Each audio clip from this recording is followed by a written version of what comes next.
Hey, if it's your first time joining us, or maybe it's your first time joining us in a while, you are tuning in at a great time. But before we get going too far this morning, I want to encourage you to mark your calendars for Mission Sunday. Mission Sunday is May 2nd and October 3rd. And on these two Sundays, we take up a collection. In fact, all donations on these two Sundays go to support the mission work that this church is involved in, both locally and globally, for the rest of the year.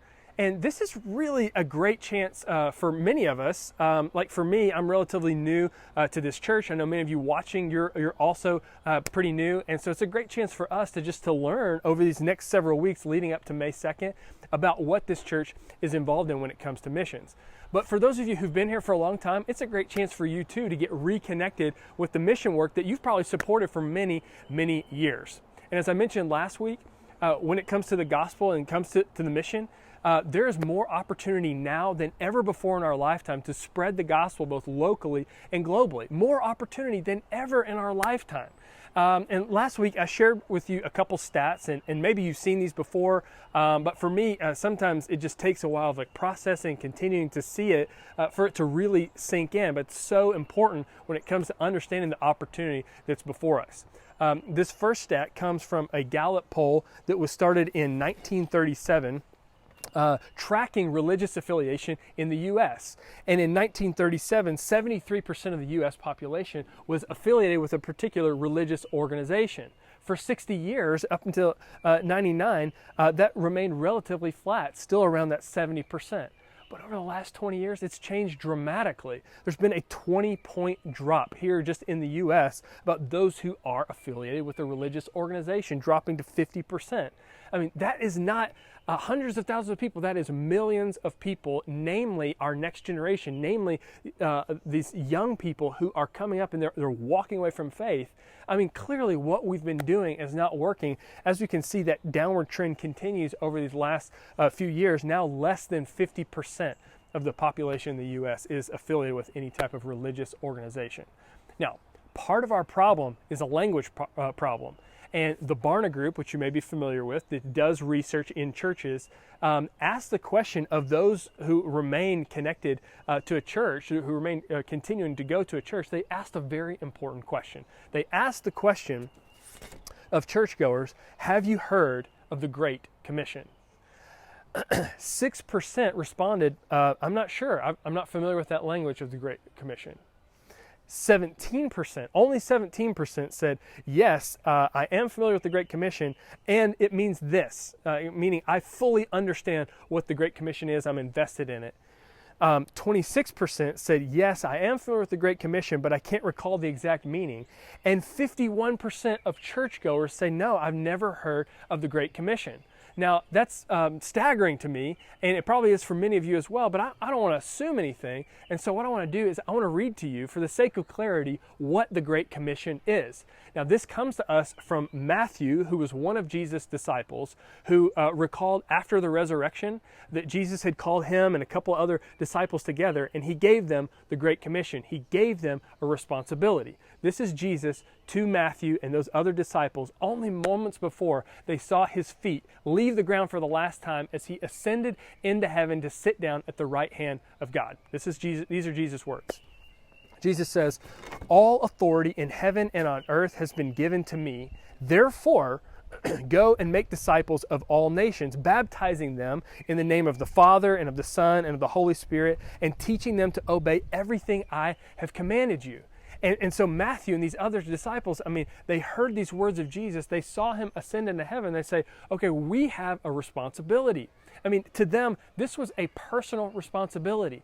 And the disciples that they went out and made also understood that it was a personal responsibility for them to continue making disciples. And that continued for generation after generation of disciples, all the way down to you and to me. And now it's our personal responsibility to go make disciples. And what Matthew understood and the other disciples understood, and what James, the brother of Jesus, understood, is that with this responsibility to make disciples also comes a responsibility to care for the people who need it the most. James, the brother of Jesus, who several years after the resurrection, they were living out this Great Commission, wrote a letter to several Jesus followers, encouraging them to take care of those who need it the most. So James, the brother of Jesus, writes this. When it comes to religion, this is important. James said, religion that God our Father accepts as pure and faultless is this: to look after orphans and widows in their distress and to keep oneself from being polluted by the world. To look after orphans, to look after widows, to look after those who cannot care for themselves. And I'm so excited because today I'm going to have a conversation with Daniel White, who is heavily involved in our mission efforts in Cozumel, Mexico, that does exactly that, to look after orphans. This is with an organization called the City of Angels, or Ciudad de Angeles, and I am super excited about this conversation and where we're going to take it. And so I'm just going to leave it right there and turn it over to this conversation with me and Daniel, and hope you enjoy. Well, hey everybody, I am here with Daniel White, and Daniel, how are you doing today? I'm doing well today. How are you? I'm doing great. I'm excited about this interview. We get to talk about City of Angels, or in its more appropriate term, could you please just share with the audience how to actually say that in Spanish? Absolutely. So in Spanish, it's Ciudad de Angeles. That's awesome. And tell me, where did the name come from? You know, I will confess that I am not an expert on the history of the name itself, but I will say that, you know, as part of our mission at Ciudad, our goal is to not only care for the kids that we have, but actually to raise them in a Christian family environment so that they, you know, the goal being that they would grow up to be strong Christians in their community. And so, you know, while we're down there, when we're having conversations back here, we call those kids our angels.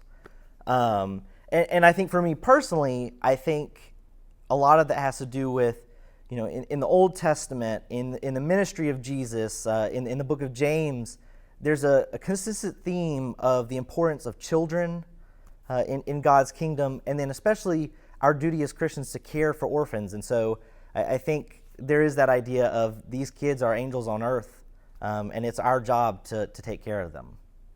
I love that. That's super awesome. I'm excited to get more into that in just a minute, especially because we have several people here who may not have heard of the organization before or heard of how East Cobb has been involved with it. But before we get there, Daniel, how did you get to be part of East Cobb? Tell us a little bit about your own story for those of you who don't know Daniel. He's been here for a while. So Daniel, tell us a little bit about that. I have. So I have been a member at East Cobb since the day I was born. So my mom actually was part of the group, you know, that was around when East Cobb got started. And so my mom has been involved, you know, since the start of East Cobb, and she, you know, lives here in the community. My family is here. When she and my dad got married, they moved back here to Marietta, and so I've been attending East Cobb my whole life. Yeah, that's super awesome. From birth all the way up to being now a ministry leader connected with our missions. I love it. I know a lot of people love that as well. And your family is involved in so many different things and has been such a big part of the success of this church for many, many years. And so I love that. So coming back, tell us a little bit more about City of Angels, or Ciudad. When did it get started? Where is it? Give us some color. Just what does it look like? Yeah, so Ciudad is down in Cozumel, Mexico, which, you know, a lot of people think of Cozumel as sort of a tourist destination. It's in the Caribbean. It's off the Yucatan Peninsula. Lots of cruise ships visit there. And you get this great picture of this, you know, beautiful sort of resort town and nice hotels and stuff. But then you go a little bit further back, and you sort of see the real life in Cozumel. And it's like anywhere else. There's poverty. There's people in need. And so in the early 2000s, there was a couple, Phil and Donna Waldron, who were missionaries down there, and they just saw this need for care for orphans. You know, and I think in a lot of ways that's something that anybody can sort of appreciate the need for. And then, of course, like I said, as Christians, we're especially called to help meet that need. And so as they identified this need and they came back to the States and started having conversations with people about what can we do, how can we meet this need, Ciudad was born. And so it started just with a few rental houses there on the island. You know, we hired a couple, Gary and Nancy Gardner, who were down there helping to take care of the kids in one rented house. And you know, East Cobb's role, East Cobb has sort of been with Ciudad from the start. It was, you know, leadership here at East Cobb that really heard that message, heard the need, and responded and said, yeah, we're going to get involved and we're going to support it. If you look at any of the Ciudad information, you'll see that their address is actually here at East Cobb. And so that stems from, you know, years ago now when East Cobb was there from the start. And so that's why East Cobb and Ciudad have the same address. You know, and so ever since then, East Cobb has been involved in financially supporting Ciudad, in providing leadership to Ciudad, both on the board of directors and then in our mission teams that we send down. And so, you know, the history of Ciudad is directly intertwined with East Cobb. Yeah, that's so awesome. And I want to circle back to that here in just a second, because I know just you and Jenny Tidwell and others, I mean, you're pretty involved on not just the mission work side, but on the administrative side as well. So I want to come back to that here in just a second. But let's come back to you talking about some of those rental homes and how that's developed, and just talk about the facilities and how many, do you know offhand right now how many of the Angels, how many of those children are there right now? So when you factor in the kids, you know, the minors, and then we call them, you know, the transition kids. So these are those kids who are 18 years old, and, you know, you think to a family like here in the United States, you know, just because you turn 18 and you're an adult, in a lot of families, your family still supports you, whether that's helping to pay for college, whether that's you live at home as you go to college, or, you know, all those different ways that kids here get that family support. And so, you know, again, one of our goals with Ciudad is this is not just an institution. You know, we don't have one big cinder block building with bunk beds and everybody lines up and gets in the bed and, you know, revelry plays in the morning. You know, but we actually have houses with house parents, and so it's about being a family, right? And on one hand, I think it's because we can look around in our own lives and see the value and the importance of family and having that network of support. And then also, I mean, as Christians, we're part of a family, right? I mean, we're adopted into God's kingdom, and so that much more to be able to show that to these kids who, I mean, they're coming from a situation where they lost their family. And it's for a variety of reasons, but their idea and their concept of family has been broken. And so our goal is to sort of take them in and rebuild that idea of family into something, not only what they had before, but something better, you know, something that they can look back to as they become adults. And so, you know, when our kids there turn 18, our same idea is, well, we're not just going to throw you to the streets and say, you know, thanks, we're done, nice seeing you. So all of that, I know that's a long answer, but put them all together, I would say around 40 kids is where we're at. Yeah. That's awesome. And I love it because this is different than just like a foster care home, which some people might think it's transient. It's like once they get placed, this is like a permanent placement for them, and this is their home really until about what age would you say? You know, I mean, it's different for every kid. We've had kids who, you know, they say, I'm 18, I'm out of here. You know, and we've had kids, there's one kid who Carlos and I have spoken, and he said, I'm not leaving till they put my stuff in a box and kick me out, you know, and everything in between, you know. And so, you know, early 20s, and I think, you know, again, you sort of picture your own family and think about that dynamic, and it's going to be different for every kid. You know, if a kid is pursuing college, we have a kid who actually is off the island in mainland Mexico going to school, And so, she's completing her degree, and we're going to continue to support her while she's doing that. We have kids doing trades training, whether it's, chef and things like that, and all kinds of things like that. And so, it's very variable. It just depends. And ultimately, our goal is to be that support for those kids. Yeah, I love that. And I love the emphasis on those transition years and helping them transition really just back into civilization. I mean, obviously they want them to still be part of the family indefinitely, but those transition, because I mean, we know how difficult those transition years can be, and under normal circumstances, and yet they're in situations of really severe poverty, and so Ciudad, for those of you who are not aware, it's not just a home for them.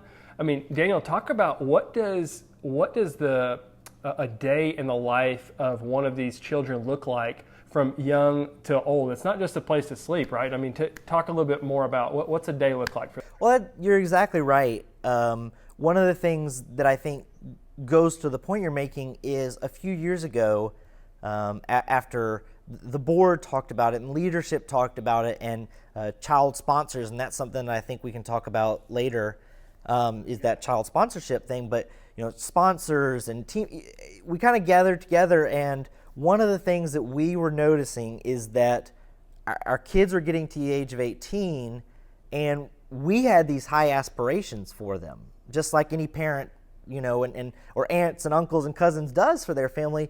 But we realized that in a lot of ways they weren't academically prepared, to meet those. I don't want to say meet those expectations, but they hadn't been given in a lot of ways the tools for success at the school they had. And so the decision was made to reach out to those child sponsors and say, hey, would you be willing to give a little bit more every month, and we're going to put them in private school.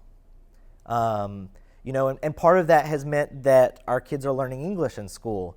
And so as someone who's been going for a number of years, I think back to when I first went, and some of the kids, I mean, they didn't speak any English, and I didn't speak any Spanish at the time. And so it was like, well, what do you do? Whereas now, it's to the point where you're standing there having a conversation with somebody from East Cobb who's on the trip, and a kid will just come up and join right in. It's like, okay, wait a minute. They heard that whole conversation. Which, I mean, to me, that's a great development. Not least of all because, circling back to where I started, Cozumel has a lot of tourism. So a lot of the job opportunities that are there in Cozumel are related to working with tourists. And so being able to speak English fluently is sort of an essential skill. And so, you're exactly right. Providing the schooling. Like I said, we actually have multiple houses on campus, and each house has house parents. And so it's like a little family unit, and they cook together and they do the chores together, and, they look to those house parents like we do our parents. And, we have a mission team that goes and we do programs with them. We have tutors on campus, as we've needed over the years, who provide extra academic support for students. Things like speech therapy and physical therapy and counseling and all those different things that, music lessons. We've had someone who's come in the past and done music lessons with kids who are interested. So, I mean, all of those things that we sort of take for granted as things that kids get to do growing up, as we have, as our whole program has sort of been built out, as the funds have been made available, we've done our best to make sure that our kids down there have those same sort of opportunities.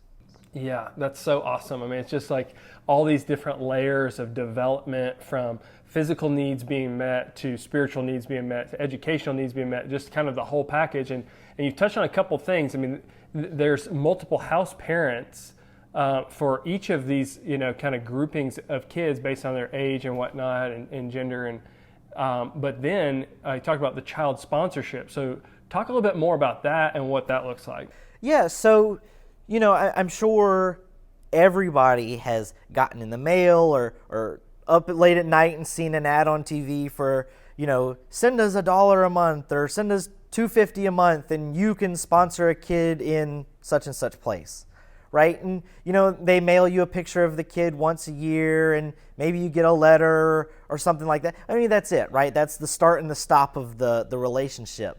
But from sort of the start of this child sponsorship model, the idea was to do it differently. And so, again, coming back to that family idea, all of us in our lives, to varying degrees, have an extended family. Whether that's aunts and uncles and lots of cousins, or great aunts and great uncles and grandmas and grandpas.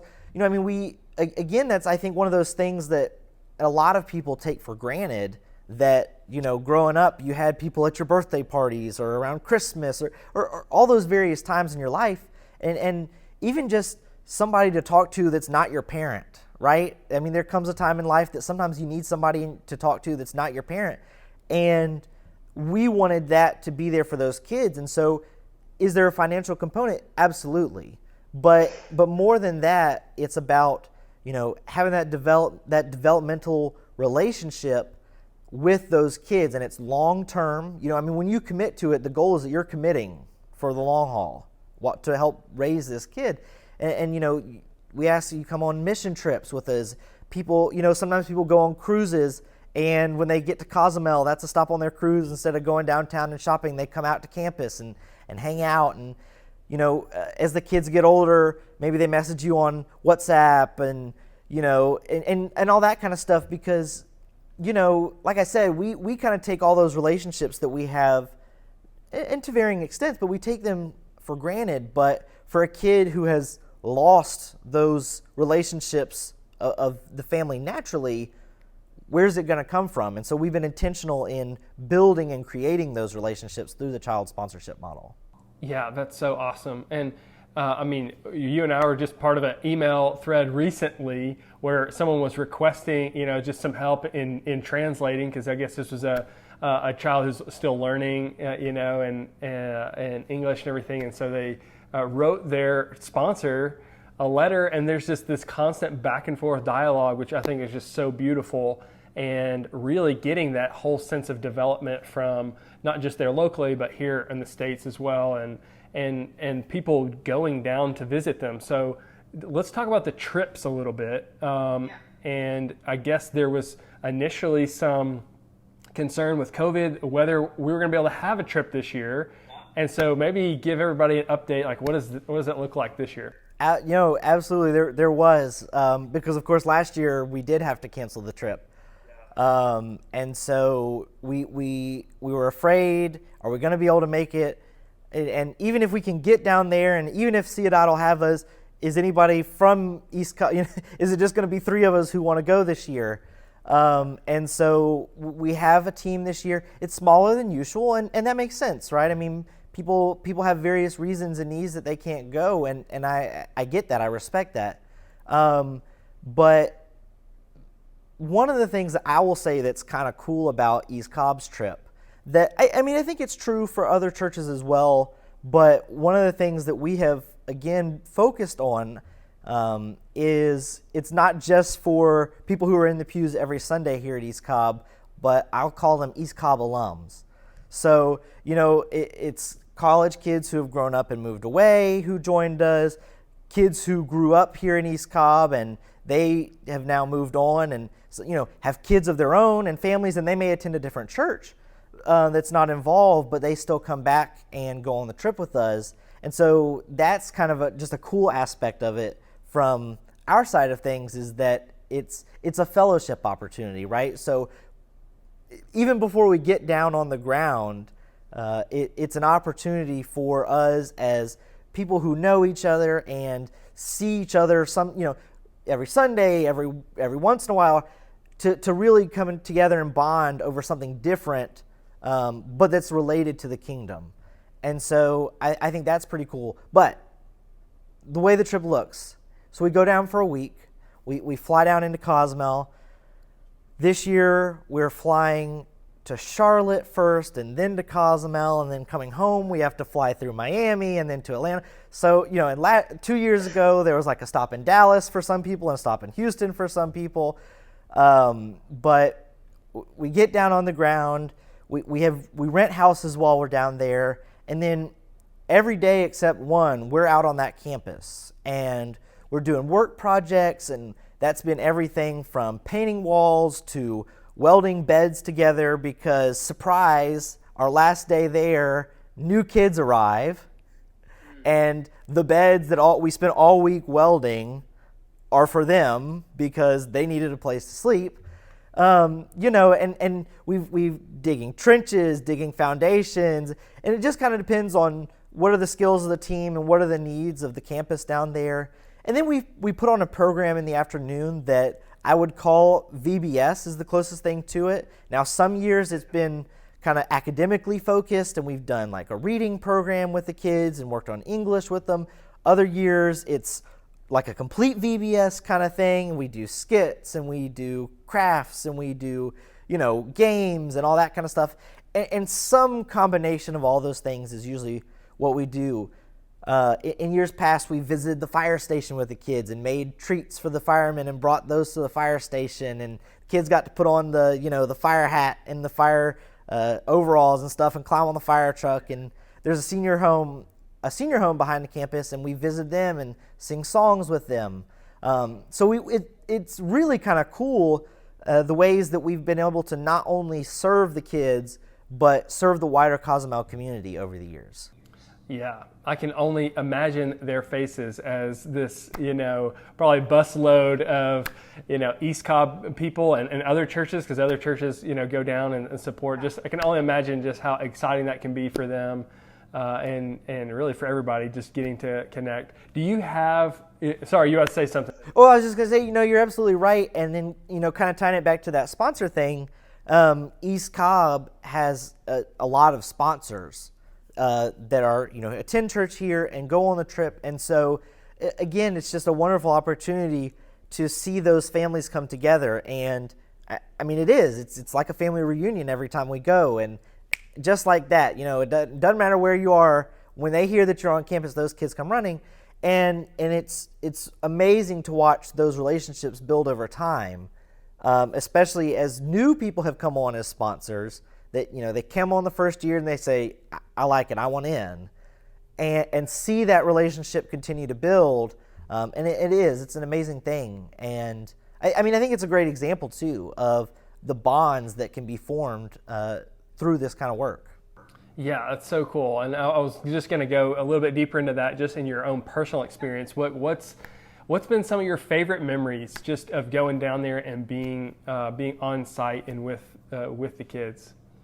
Yeah, you know, I'll tell kind of a fun story and to kind of a I don't know, touching story, I guess I'll call it. So the fun story is a few years ago, after we kind of finished all of our activities on campus on the Friday night, closed up shop, if you will, some of the group went to do house church. And so it is exactly what you think.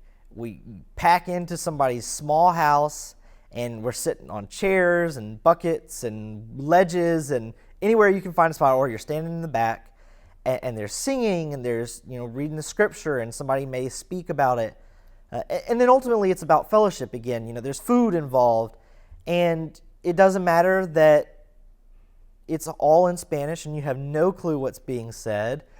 Right? I mean, there's still a bond there that sort of transcends language.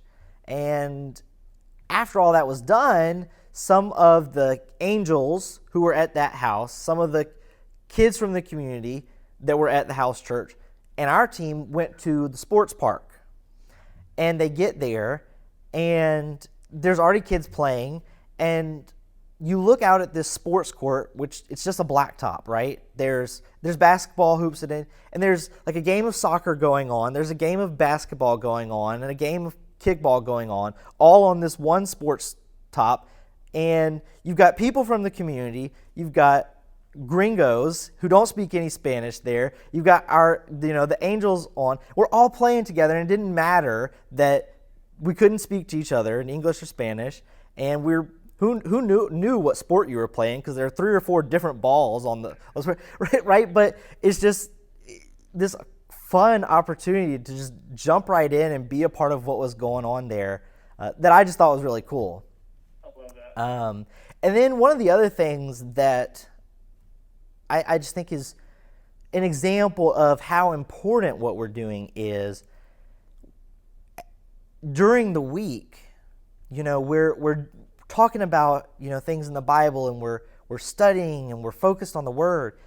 And honestly, I don't even remember how this came up, but one of the angels, who maybe 8 or 9 at the time, and maybe 10, he says, basically, he starts talking about that there's this kid at school who doesn't have any shoes, and can't we bring him some of the shoes that we have upstairs in the closet?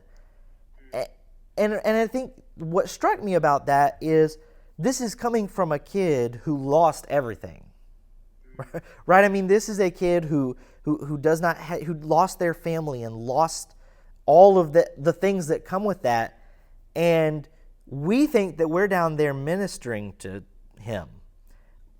And his response is to look around him and think, what can I do to minister to somebody around me? Which, I mean, that's what it's all about, right? As Christians, that's the kind of attitude that we're called to have, is how can I serve? How can I be there for somebody else? And it's easy to say that, and it's easy to teach that, and it's easy to think that when, I'm down here in Mexico and I'm serving, I'm doing what I'm supposed to do.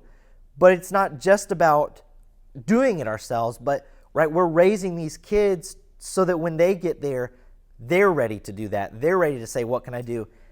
And it works. And I think that was what was amazing, is you could see firsthand the influence of the message that we're giving to these kids, because his response was, now it's my turn to serve, right? Yeah. I love that. And I can just only imagine just the ripple effect of that ministering, not just from our congregation there, but like as you're talking about, in receiving that as well, and how that just kind of can ripple throughout the kingdom here now, and hopefully long after we're gone, until Jesus comes again. And that's amazing. So, and you've already touched on some of this, but what's at stake? What's at stake here? What you've described, and probably what a lot of people have seen in pictures, it's like just a well-oiled machine. It's just the really great facilities, and these trips, and people are coming, and it's really awesome. But what's at stake if East Cobb, was not supporting City of Angels like this? Yeah, so, of course, the sort of easy and obvious answer to that question is they got to have money to do the work, right? And what I think is important to sort of remember is we pick up these kids and we take them in from the state, right? I mean, we're going over to state homes and we're picking these kids up, but we don't get any funding from the state.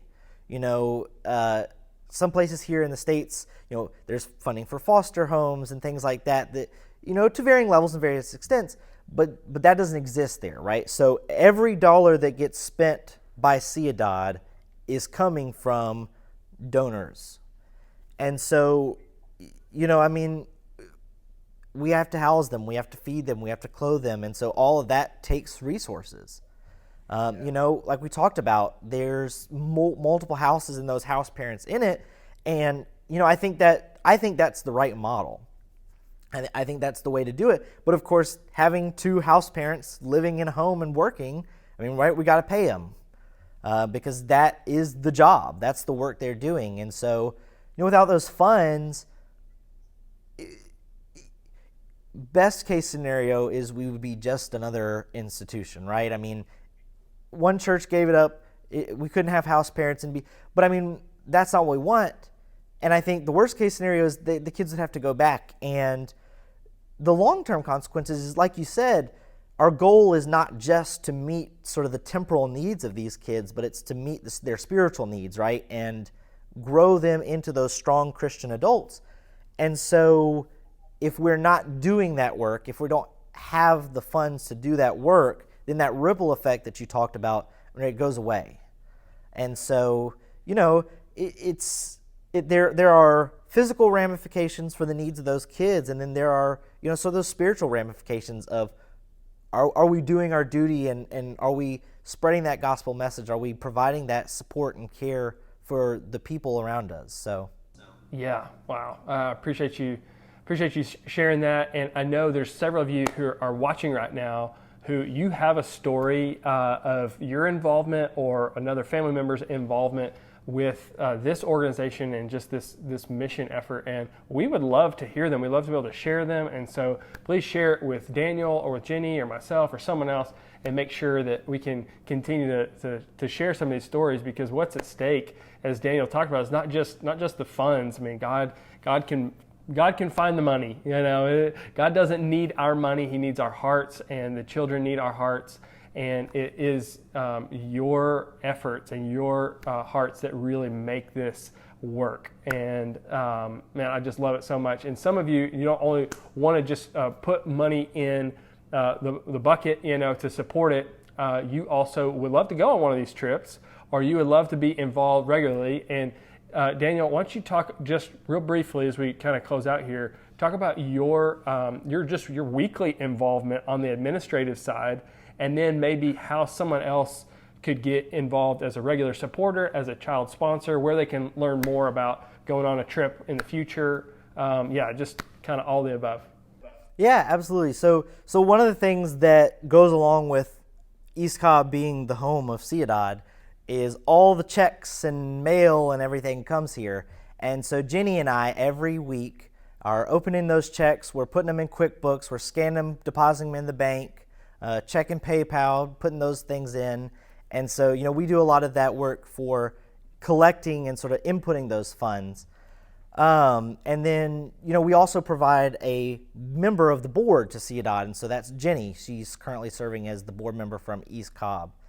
But how to get involved, come and find me. Whether it's going on the trip or saying, I can't go this year, but ask me next year, or I don't know if I can go, but what else can I do? There's no shortage of needs, and if you want to get involved and you have a skill and you have a talent, we can use it. And so, find me, find Jenny, ask around, and if you find anybody who's been on the trip before, they can answer your questions. Because it's infectious. Once you get involved, it's hard to step back away. And so we would love to have you. Yeah, you talk about just that infection, and it's just, I can see your passion for this work, and I've experienced that in conversations that we've had before. I know others of you will really enjoy talking with Daniel and Jenny and others, and just kind of hearing more about it. And Daniel, I just love your passion. Thank you so much for taking this time to talk more about Ciudad with me today, and I'll look forward to continue to learn more as we go along. Absolutely. Thank you, Houston. Yeah. Hey, thanks everybody, and we'll talk with you soon.